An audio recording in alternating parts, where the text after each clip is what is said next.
Welcome everybody. Welcome to our panel. My name is George Groccia. I'm with Future Farm Technologies. We have a diverse series of interests in the cannabis and hemp spaces. One of them is a 100-acre hemp farm in Maine that we are just getting underway. I'd like to introduce to you the rest of our panelists. John Dvorak. John Dvorak is a longtime advocate for cannabis in the hemp space. John has been working for 25 years in this area, for nearly a quarter of a century of experience of passion and advocacy. Julia Agron, sorry about that. Certainly welcome very much. And Ellen Brown, thank you. Thank you, Ellen. Just real quick, how many of you are farmers, interested in becoming farmers? Very good, okay. And what are some of the other interests in Organic fertilizer. Organic fertilizer? CBD. CBD. Great, okay. Well, welcome and thank you.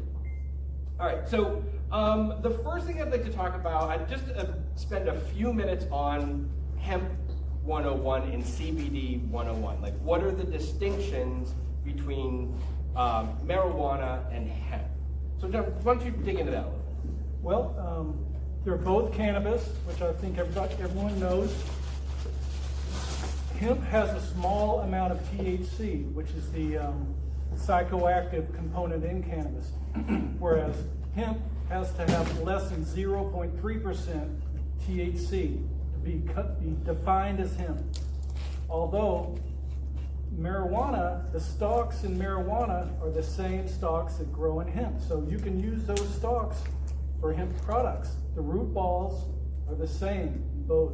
It's all cannabis. So my feeling is you can make hemp out of CBD hemp, CBD cannabis, marijuana cannabis, and industrial hemp cannabis.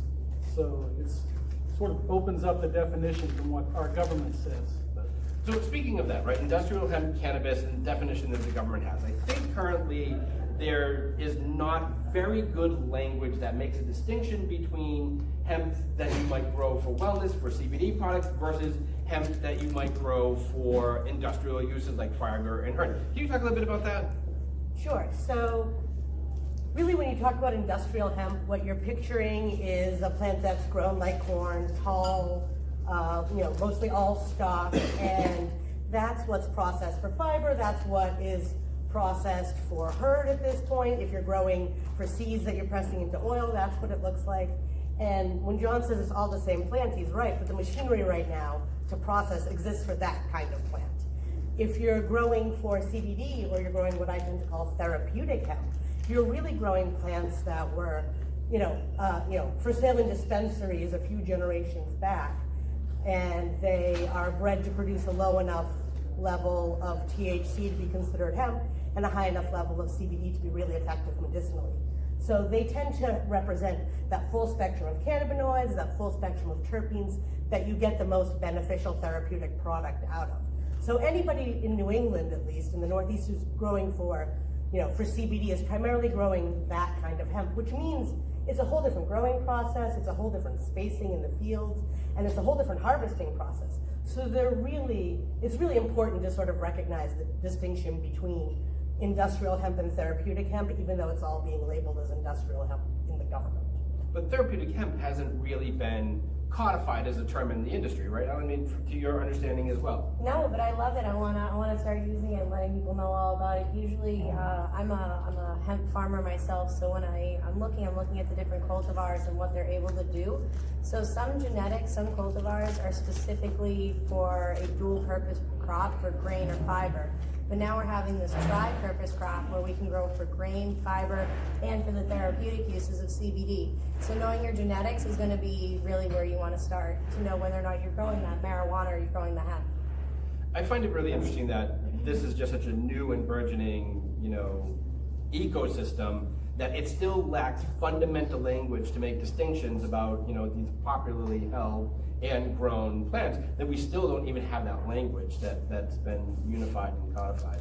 But I find that I like that this one of the things about this industry is the sense of opportunity, and I think that's a very kind of low hanging fruit. I was just in one of the breakout sessions that was discussing cannabis business interest on the Cape, and one of the folks had brought up the fact that some products that containing CBD have been getting pulled off the shelves, right? And this is largely an FDA movement that the towns and the departments of health are starting to catch up to, and it's certainly happening, right? So right now, CBD is not classified as a food product by the FDA. Correct, yeah. Right, that's As far as correct. I know. Yep. And so there's still this fear that's happening about it, right? So they're saying, well, it's not a food product, and we'll. Do you see CBD getting classified by the FDA as a food product, as an additive, so it won't get pulled off the shelves? Do you see that happening? Not quickly. I don't think the FDA is going to do anything quickly, and they're getting far more pressure at this point, I think, from the pharmaceutical industries than they are from people who are advocating on behalf of hemp farmers and small-scale hemp production. So, at this point, I think the FDA will take as long as possible to think about everything. There's also a question of whether it will be done legislatively. So at this point, the ball's in the states' courts, more than everything else. And you're seeing different responses from different states. And even not only that, just even more granularly, like the Cape is Different behaving towns. very differently. So Yep. the buck is getting passed. The CBD buck is getting passed, as it were.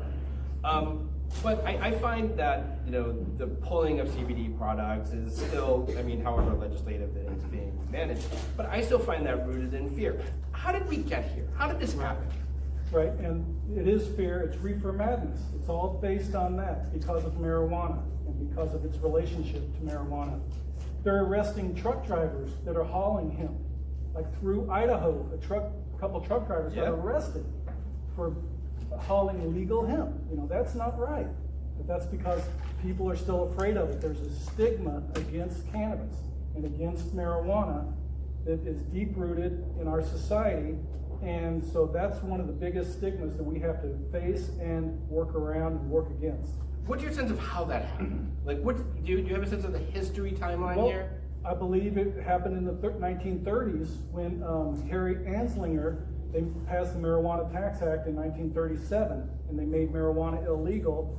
And that was, in my opinion, it was a form of social control against Mexican immigrants and jazz musicians to keep control of them, to arrest them for using a safe and effective herb or medicine. And that's continued for decades. And so now America is brainwashed. We have a stigma.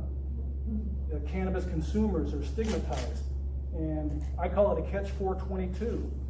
They put all these barriers in our way. They've arrested hundreds of thousands of people, millions of people, destroyed thousands of lives just because they're possessing marijuana. And that's not right.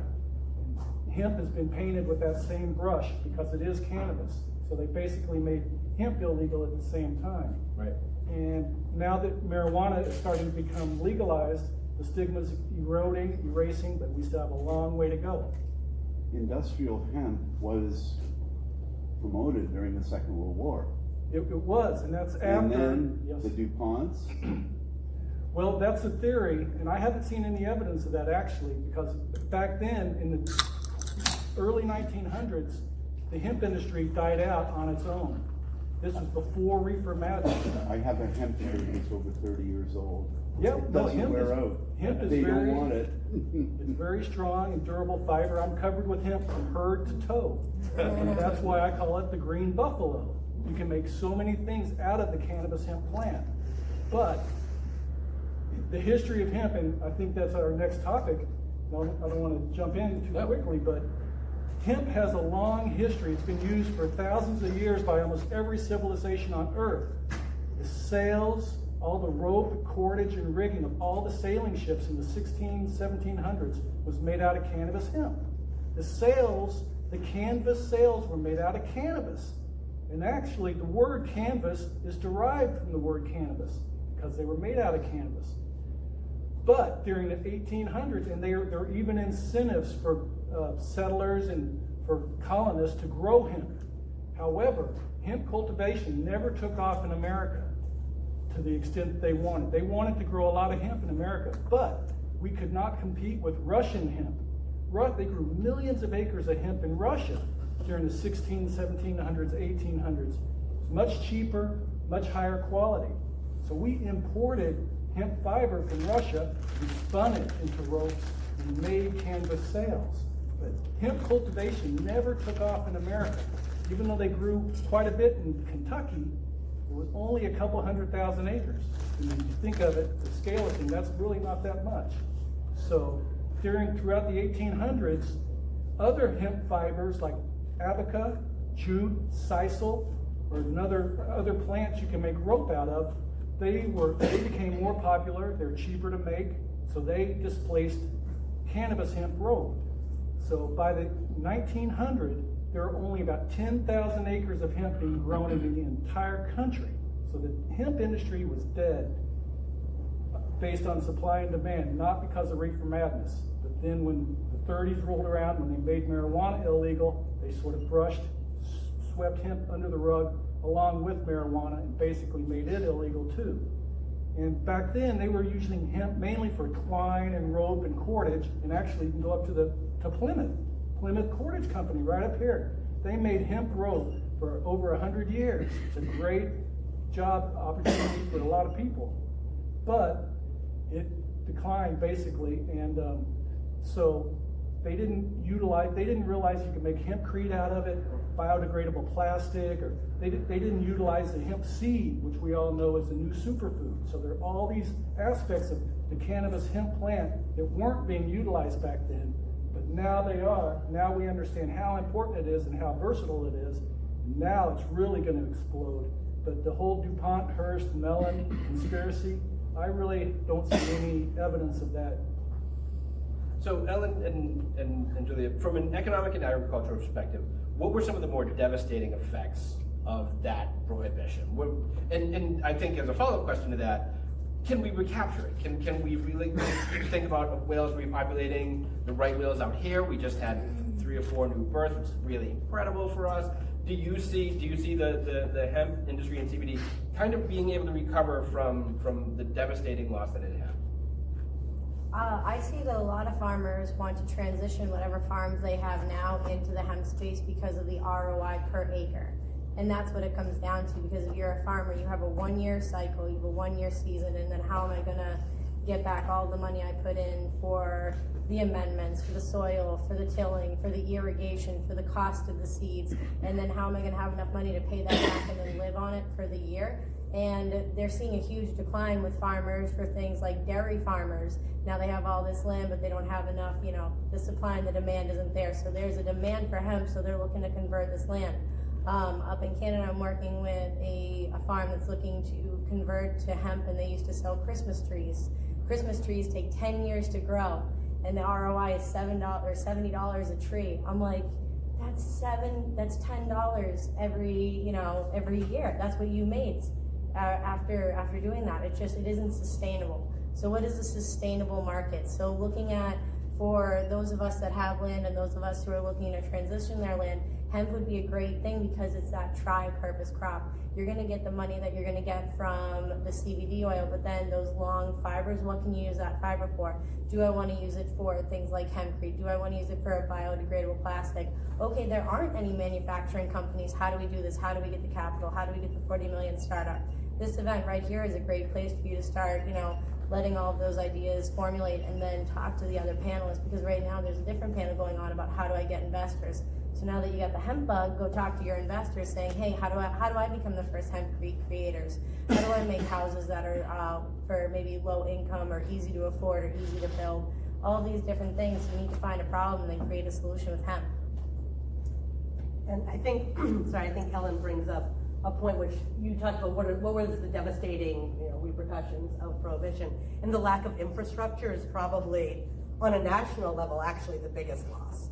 That we don't have infrastructure in the United States to process hemp on any meaningful level. And other countries are way ahead of us and are continuing to be way ahead of us at this point. So that's where, you talk about picks and shovels, but it's really true with hemp because, like I spoke to a woman who has a hemp clothing company in Canada. She's for the first time able to source enough hemp in the United States to purchase the hemp fibers from here, but she has to ship them to China to be processed into cloth. That's neither sustainable on a planetary level or a business level, nor is it good for the United States in the long run to let all of the money sail off. That's just fact. So we need a really sustained and focused push on creating infrastructure. New York gave grants at, I think the period is closing up, there's a point where New York was giving grants, not just to farmers, but for the people creating the industrial infrastructure that we're lacking to process hemp. So I think that's going to lead to a good segment, right? Because that infrastructure is missing, but clearly, if you were to chart the progress of hemp in our country, certainly now, it's looking like a stock chart. It goes down, it'll have some real low points, it'll have some high points, but I think we can agree that it's trending north, right? That we're seeing a reestablishment of the value of this crop.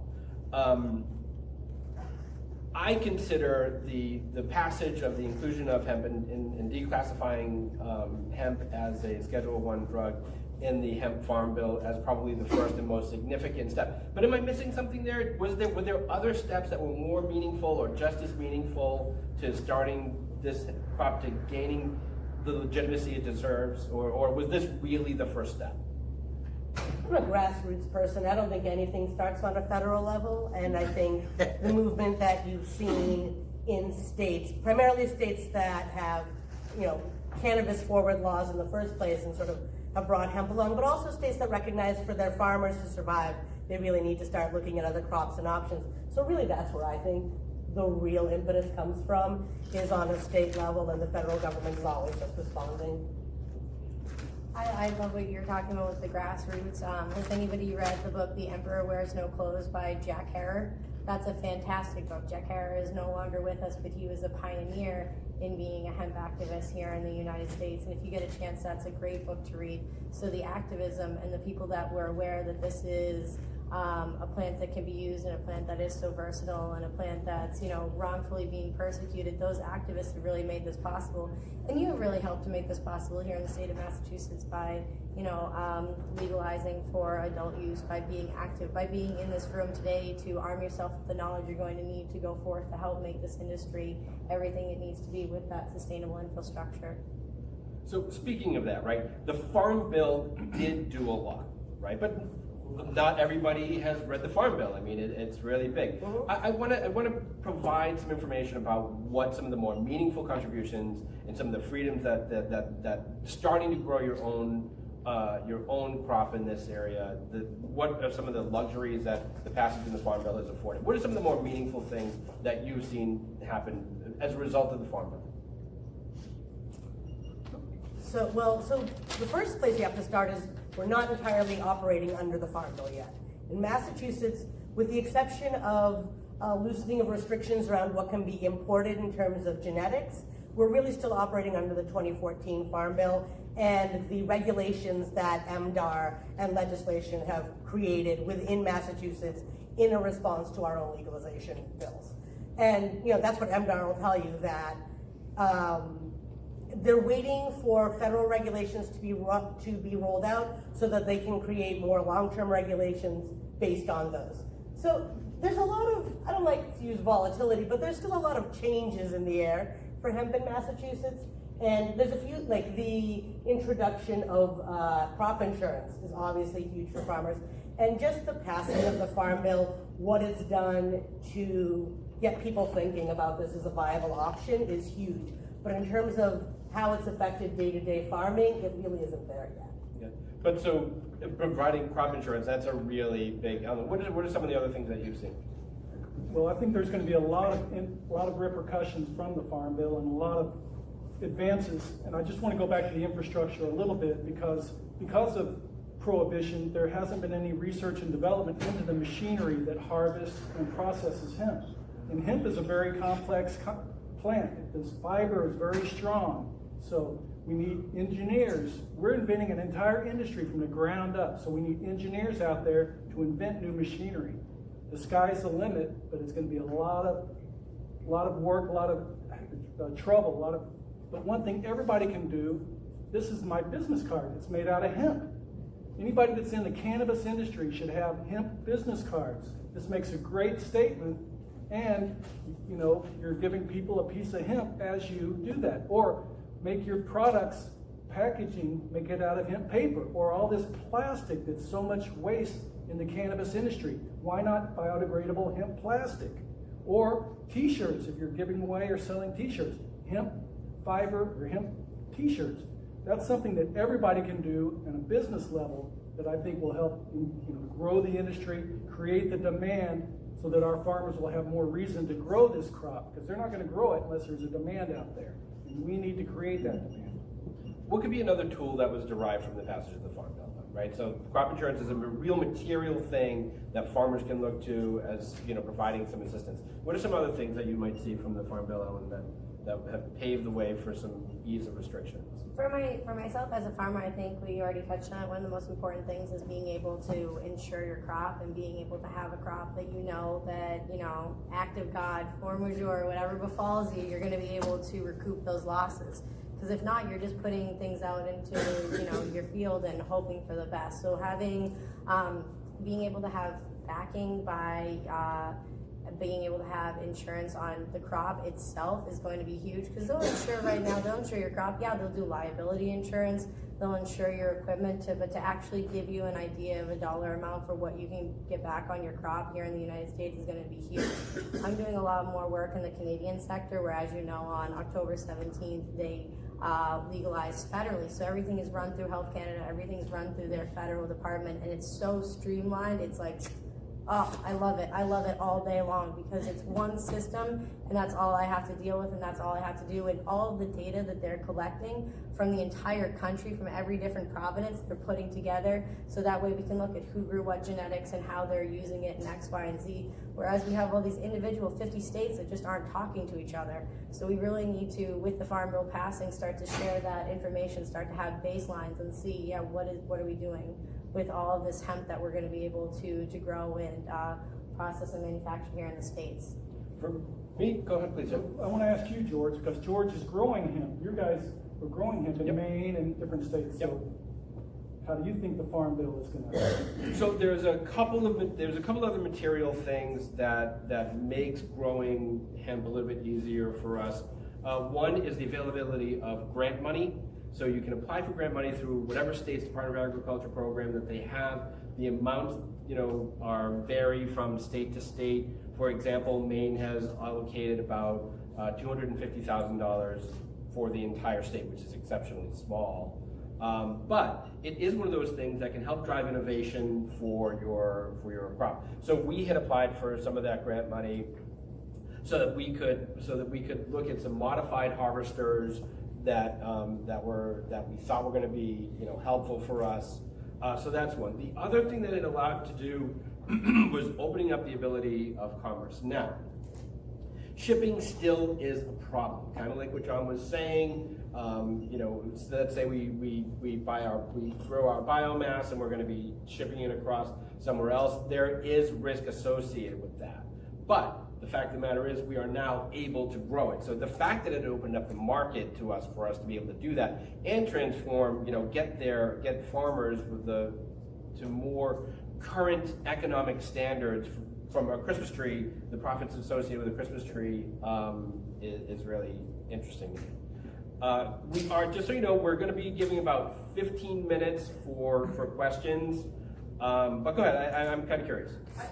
Only because I'm a cannabis grower, and are there issues with cross-pollination and then thus issues with your CBD no longer being under that 0.3? Absolutely, absolutely. Cross-pollination, even so, right now we only grow one cultivar in Maine, right? And I want to diversify, but cross-pollination happens just so quickly that if we were going to grow another crop of just another cultivar anywhere near the vicinity of ours, if I were going to go turn around and sell a particular seed, right? I could no longer claim that seed is in fact cherry wine. It would be some amalgam of cherry wine and something else that was unintended. So cross-pollination is absolutely something to control for, without a doubt. And in other states, they're starting to look at it legislatively and have buffer zones and only so many farms allowed, over so much territory. In Massachusetts, at this point, you're not seeing anything like that. And I think in the long run, that's one of the points where, where there actually does need to be action, because let's be honest, it's less likely that your cannabis is going to pollinate my cannabis, because you're already really vigorously controlling for all females. At this point, there's a farmer who, the next town over from me says he wants to grow a crop for seed of hemp, and I'm worried about my hemp the next town over. And there's nothing we can do but communicate with each other, and there aren't great mechanisms for communicating with each other. It's not like there's really a cannabis network where we can be like, hey, Joe's growing for seed, everybody within a 10-mile radius ought to know. So, at this point, it's really about, we need to create, I think, parameters, but it's also about really consciously being good neighbors. A couple of other things that I thought that the passage of the Farm Bill created was, one, hemp and cannabis certainly are fighting tooth and nail for legitimacy, and as we're seeing, that kind of advocacy is just, that grassroots advocacy is really important. But on a national level, the passage of the Farm Bill and declassifying that as a scheduled drug really drives that national dialogue that much further, strengthening our position and breaking down some of those walls that are associated, that those stigmas that we still are so hard fighting against. So the passage of that added a sense of legitimacy to the national dialogue that I found was really valuable. So as we were talking about, the value of your crop is inherent in the two really things that we were talking about. CBD, which is very valuable, it can sell between $5,000 and $7,000 a kilo if it's put in an oil form and it's extracted into an isolate or distillate or emulsion. But what about the value of hemp grown for fiber and hurd? I don't know that you would be getting $5,000 to $7,000 per kilo for that. Does that endanger that particular crop? Well, it makes it much more difficult, but I think that is a resource that we need to utilize. And as I mentioned earlier, even with the marijuana grows and the CBD grows, those stalks, I've seen some cannabis stalks that are this big around. Yeah. That's cellulose. You can do a lot of things with that. Maybe not make fabric out of it, but there's that's an opportunity. I equate it to back when the deep fryer oils and all the fast food restaurants, they used to have to pay people to truck that away, and then they realized, hey, you can make biodiesel out of that. Now people pay the restaurants to take their oil away. Yeah. This is another similar thing, but on a much bigger scale, because we're talking about a lot of mass, a lot of waste. They're either burning it or paying people to get rid of it. So we have to utilize that. Hemp, and Ellen might be able to speak to this, you can grow it for seed or grain, but also for fiber. So it's called bicropping, tri-cropping, getting more than one resource out of it. Now, when you're talking about the flower, you've got flower, seeds, fiber, and the root. So that's a lot of different, possibilities. And I think over time, it will be there. It's going to take a while. I want to talk a little bit about the economics, and then I want to get into questions. I want to make sure that everybody has enough time for questions. But so, in terms of the economics of selling your crop and selling your hemp and your CBD, it is wildly fluctuating. There is no unifying body. There's no unifying standards. There are baselines that you can point to that I mentioned earlier, right? So for your oil, you could get between $5,000 a kilo or $5 a gram to $7,000 a kilo, and that could go down to $4 or $3 dollars a gram or a kilo. That happens. That fluctuation is very, very real. What else are you seeing in terms of biomass and other? What are you seeing out there? I'm seeing there's a huge variation between what you're growing for and then what you're going to get ROI on your crop. You want the higher the CBD, the better. If the CBD is what you're extracting for. Remember, it's a tri-purpose crop. So it's the CBD, the grain, the fiber, the grain being the seed. So with that in mind, If you're growing for strictly grain or fiber, you might make $1,000 an acre. But if you're growing for CBD, you might make $60K an acre. What? It just went from $1,000 to $60K, depending on if you're growing for CBD or if you're growing for grain or fiber. Yes, that is absolutely true. But right now, it is a market where there's more demand than there is supply. So that's why you're going to be able to sell it at that $5,000 to $10,000 per kilo. But guess what? 5 years from now, there's going to be a huge drop off, and you're going to have more CBD than you know what to do with. So one of my buddies was talking to me about it, because I'm like, what are we going to do with all this CBD? We're growing all this CBD. And one of my friends is like, yeah, CBD is great for right now, but the drop off is going to be quick, just like anything else. There's going to be a peak, and then there's going to be a valley.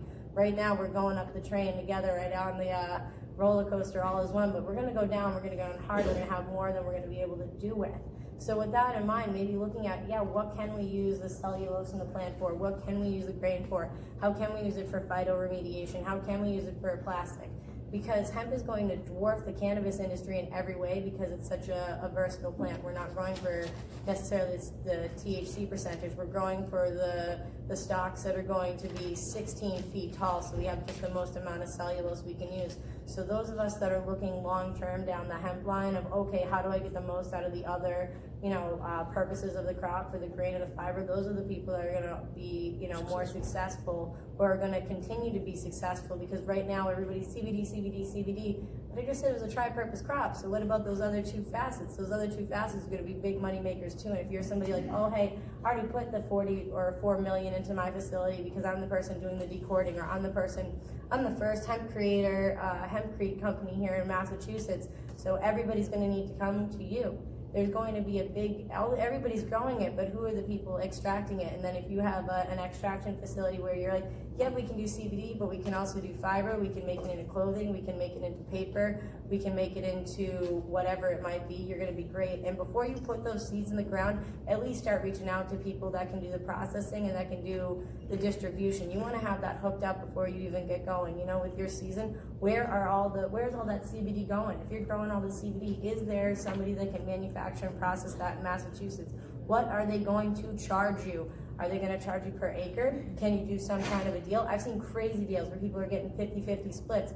All they did was process it, but they're getting half the profit of the crop because they have something I don't. I don't have the $4 million to set up the processing facility, but they already have it, so we have to work symbiotically. So if you have a bunch of different people, you're going to be able to negotiate better. Hey, I'm going to pay this much for per kilogram, or if you're making $10,000 per kilo, if they're getting 5,000, you're getting 5,000. How about we do a 70-30 split, or X or Y or Z, because I have multiple people that will work with me. So put yourself in a position where you have the better bargaining because you know what you're able to give, and you're going to be in this for the long haul. Especially considering we have a single growing season here, right? Because it's not legal to grow indoors all year round yet. And so we only have that single growing season. I'm going to a big, is that right? Is it? You can grow indoors. Really? For the whole year round? No, I think that's just in Maine. Maybe it's just in Maine. Yeah, Massachusetts. Yeah, so we can propagate indoors in Maine, but we got to get them out after they're like a foot. Just under a foot. So because I have that single growing season for my crop, I'm going to a convention in New Orleans just to meet people to create that supply line. And I'm not going to have anything to sell until like December, January, and I'm right now like building that pipeline, and I have been building it like steadily, so it's really important. Okay, I'd like to open it up for questions if that's okay, because we've only got like 10 more minutes left. So I wanted to make sure if you guys had questions, we had a chance to be able to answer them. Therapeutic hemp. Now, people are using hemp to clean pesticide out of lands that have grown cotton. What about the GMO soy with all the glyphosate? How are we going to have standards that will keep the stuff that is going to be used for medicine separate? If there's kilos of CBD available on the net, where is that coming from? How was it made? Is it contaminated? There's no standards now, right? Or is there? So yes and no. So there are no international or national standards There are groups of people coming together to create standards throughout the country, and I'm sure throughout Canada as well. But there's also, at this point in Massachusetts, there's really actually very vigorous laws about how you can grow cannabis and hemp in terms of what can be applied to it. And testing is, in Massachusetts, already required as part of the process. And I think you'll see that on a national level too. And in Massachusetts, you can be organic certified. The Bay State Organics will certify farms organic. They're not required to be. But so so that standard does have some meaning. We've talked about with Noshi developing a beyond organic certification. Regenerative certifications exist for cannabis. I think that should exist for hemp as well. So that's something that is in the beginning stages, and there's not wide standardization around it. But I talk to patients and consumers every day, and one of the first things I tell them is ask for test results. Know your farmer. How I came to growing hemp at all is because I left the medical marijuana industry because I'm not a good corporate person. And I started working with patients, and a lot of them wanted a good source of CBD, and I started looking for one, and there wasn't anything that represented my values of organic, local, seasonal. I want to be able to talk to you about your growing practices. I want to know what strains you're growing. So I had to grow my own. So, I think that, and I think in the long run, when we talk about the economics of it, once you see hemp commodified, you're going to see farms where 3,000 acres is a small farm in Montana. They're going to grow industrial hemp because we are absolutely going to see that industry only continue to grow. The industrial hemp are only beginning to be explored, and in the long run, I think that's where you're going to see the nation go. But here in the Northeast, I think we have an opportunity for like a regional branded whole plant medicine CBD industry, and I think that really represents the history of farming in the Northeast as well. And I think that like cooperatives and collectives and collaboratives are the only way we're going to survive. So I think you're going to see internal branding and internal recognition of those standards happening, because that's the only way we're going to make it in the long run in this industry anyway. And plus, that's always going to be a moving target, because this is such a new industry, and there's only X amount that we know about this plant. There's only X amount of products that we know that are going to be associated with them. So we haven't really started to get down to the parts per million of X, microbe or whatever that needs to be outside of it. There's a big push for zero T, CBD, zero THC contained CBD, and you're going to start seeing this as the market evolves, and it's always going to be a moving target in terms of acceptable standards of health. But the FDA is going to be all over that, certainly. In the back. Who's your leading source for science and data about CBD at the moment? Well, so much of what's happening right now in various states that you're not able to grow your hemp outside of a pilot program associated with a university. So I think we're learning a lot from the university levels, and I think that's a check and balance so that we can keep the learning happening. Is there a unifying body that has where we're learning from? I think that's a fair question. I don't know that I know a unifying body that serves as a compendium for. I can tell you literally good websites to go to that will compile a lot of useful research for you. I still think the NIH is probably our best source of researched information, and Israel, you see a lot of the most advanced studies coming out of Israel where they've been using cannabis and CBD medicine for far longer. Years. Again, when we talk about the cost of prohibition, research was one of the highest costs of prohibition. Isn't Colorado State University kind of the epicenter of the research that's going on? I actually haven't seen a Yeah, whole lot. I don't know that I would call it the epicenter. Colorado has certainly been at the forefront of this, and there is a exactly right. So you're talking about AOSCA, which is the seed certifying agency, and even they don't have. They don't put out the standards that you need to follow. They simply look at the seed source where it came from and say whether or not it comports with the best practices that are out there. They don't legislate. They don't report to the government. They just simply say, hey, listen, you guys seem to be acting in accordance with the best practices that are out there. So ayahuasca certification, even though it's very valuable as a headline, in reality, all it's saying is, yeah, you know, we checked out your seed source and it seems okay. Huh? I have several questions. Yeah, yeah. My phone won't work, so I couldn't write them down, so, number one is on a personal level. Let's say that you're interested in just personally growing some hemp. I drink my own milks and I'm tired of buying hemp seeds, so I wondered, can I get seeds somewhere? I went online and that's when I started reading about Colorado State, you know, and talking about most of our seeds and stuff are coming from Canada. So is there a source that you can grow your own small amounts plants so you can use it, and then if it's banned in your town, the specific town that I live in? Hemp isn't banned anyway. Pardon? Hemp Hemp's can't not be banned banned. Well, Not that's in right. Massachusetts. Well, I asked a question, and I think some people are under the misunderstanding that marijuana and hemp are really the same thing. No. Well, they're right and From they're a wrong. cannabis For plant, purposes of legality, hemp if you're at that 0.30% THC, you're growing hemp, and it's not banned anywhere. That's part of what we got out of the Farm Bill. It's an agricultural crop. So where do you purchase seeds that you know that are not cross-contaminated? So then part B of that is, technically in Massachusetts, if you are growing hemp, you need a license from MDAR. It's not hard to get, but you have to get it. If you are growing cannabis as part of your 12 plants, you don't need permission from anybody other than to follow the CCC regulations about out of sight, locked away, etc. So if I just decide I want to grow 12 plants, is that what you're saying? I'd grow cannabis with a very high CBD, very low THC I'm not level talking if I about were you. the marijuana piece of it, the hemp piece of it.